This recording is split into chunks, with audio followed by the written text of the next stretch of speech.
शिव महापुराण का छठा और सातवां अध्याय। सौनक जी कहते हैं, महाप्राग सूत जी, आप धन्य हैं एवं शिव भक्तों में श्रेष्ठ हैं। हम पर कृपा कर हमें कल्याण में शिव पुराण के श्रवण की विधि बताइए, जिससे सभी श्रोताओं को संपूर्ण उत्तम फल की प्राप्ति हो। सूत जी ने कहा, मुने सौनक, तुम्हें संपूर्ण फल की प्राप्ति के लिए मैं शिव पुराण की विधि सविस्तार बताता हूँ।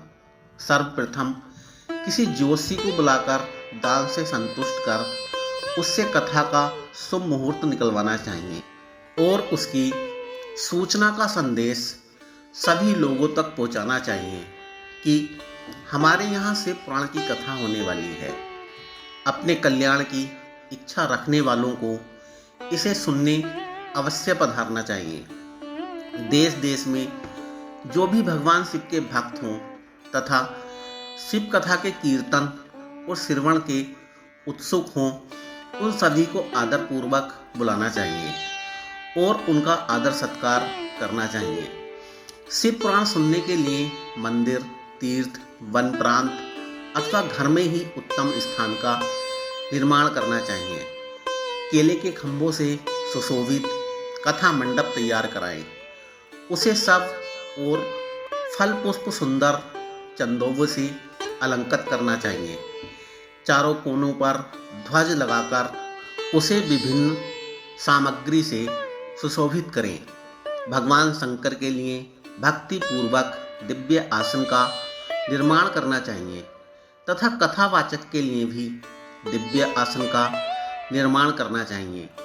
नियम पूर्वक कथा सुनने वालों के लिए भी सुयोग्य आसन की व्यवस्था करें तथा अन्य लोगों के बैठने की भी व्यवस्था करें।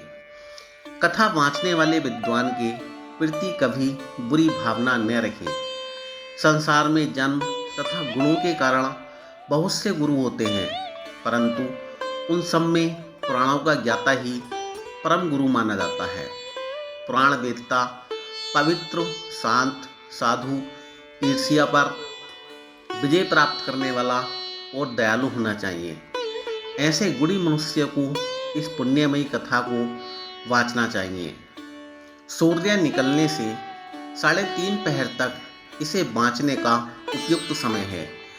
मध्याह्न काल में 2 घड़ी तक कथा बंद रखनी चाहिए ताकि लोग मल मूत्र का त्याग कर सके। जिस दिन से कथा शुरू हो रही है उससे 1 दिन पहले व्रत ग्रहण करें।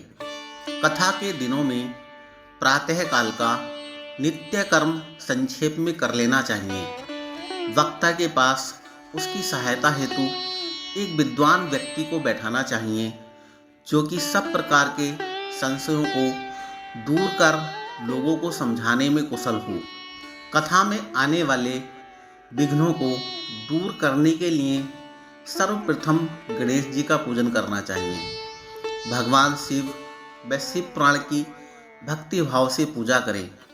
उसके बाद श्रोता तन मन से शुद्ध होकर आदर पूर्वक शिव पुराण की कथा सुने। जो वक्ता और श्रोता अनेक प्रकार के कर्मों से भटक रहे हों, काम आदि 6 विकारों से युक्त हों, वे पुण्य के भागी नहीं हो सकते। जो मनुष्य अपनी सभी चिंताओं को भूलकर कथा में मन लगाते हैं, उन शुद्ध बुद्धि मनुष्यों को उत्तम फल की प्राप्ति होती है।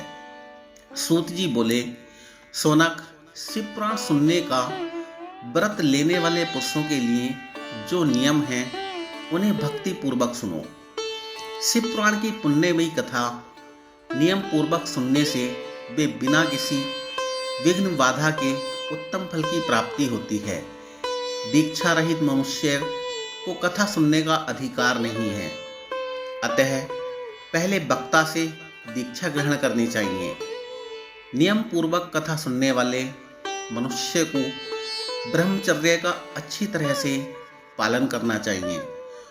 उसे भूमि पर सोना चाहिए, पत्तल में खाना चाहिए तथा कथा समाप्त होने पर ही अन्न ग्रहण करना चाहिए। समर्थ मनुष्य को शुद्ध भाव से शिव पुराण की कथा की समाप्ति तक उपवास रखना चाहिए और एक ही बार भोजन करना चाहिए। गरिष्ठ अन्न, दाल, जल, अन्न, सेम, मसूर तथा बासी अन्न नहीं खाना चाहिए। जिसने कथा का व्रत ले रखा हो उसे प्याज, लहसुन, हींग, गाजर, मादक वस्तु तथा अमिष कही जाने वाली वस्तुओं को त्याग देना चाहिए। ऐसा मनुष्य प्रतिदिन सत्य, सोच, दया, मौन, सरलता, विनय तथा हार्दिक उदारता आदि सद्गुणों को अपनाए तथा साधु संतों की निंदा का त्याग कर नियम पूर्वक कथा सुने। सकाम मनुष्य इस कथा के प्रभाव से अपनी अभीष्ट कामना प्राप्त कर सकता है और निष्काम मोक्ष प्राप्त करता है। सभी स्त्री पुरुषों को विधि विधान से शिव पुराण की उत्तम कथा को सुनना चाहिए।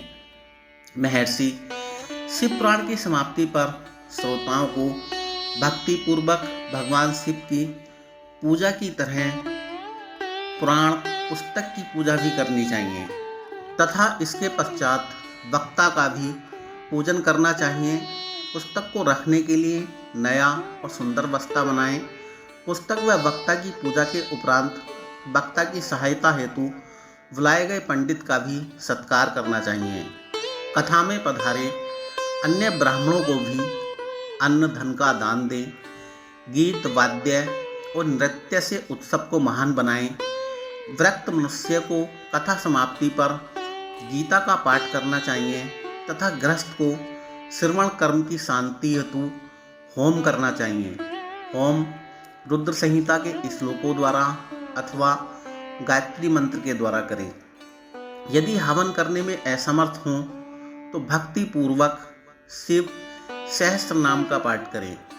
कथा श्रवण संबंधी व्रत की पूर्णता के लिए शहद से बनी खीर का भोजन 11 ब्राह्मणों को कराकर उन्हें दक्षिणा दें। समृद्ध मनुष्य 3 तोले सोने का एक सुंदर सिंहासन बनाएं और उसके ऊपर लिखी अथवा लिखाई हुई शिव पुराण की लिखी पोथी विधि पूर्वक स्थापित करें तथा पूजा करके दक्षिणा चढ़ाएं। फिर आचार्य का वस्त्र, आभूषण एवं गंध से पूजन करके दक्षिणा सहित वह पुस्तक उन्हें भेंट कर दें। शौनक इस पुराण के दान के प्रभाव से भगवान शिव का अनुग्रह पाकर मनुष्य भव बंधन से मुक्त हो जाता है। शिव पुराण को विधि पूर्वक संपन्न करने पर यह संपूर्ण फल देता है तथा भोग और मोक्ष प्रदान करता है। मुने, शिव पुराण का सारा महात्म्य जो संपूर्ण फल देने वाला है मैंने तुम्हें सुना दिया है। अब आप और क्या सुनना चाहते हो? श्रीमान, शिव पुराण सभी पुराणों के माथे का तिलक है। जो मनुष्य सदा भगवान शिव का ध्यान करते हैं, जिनकी वाणी शिव के गुणों की स्तुति करती है और जिनके दोनों कान उनकी कथा सुनते हैं, उनका जीवन सफल हो जाता है। वे संसार सागर से पार हो जाते हैं।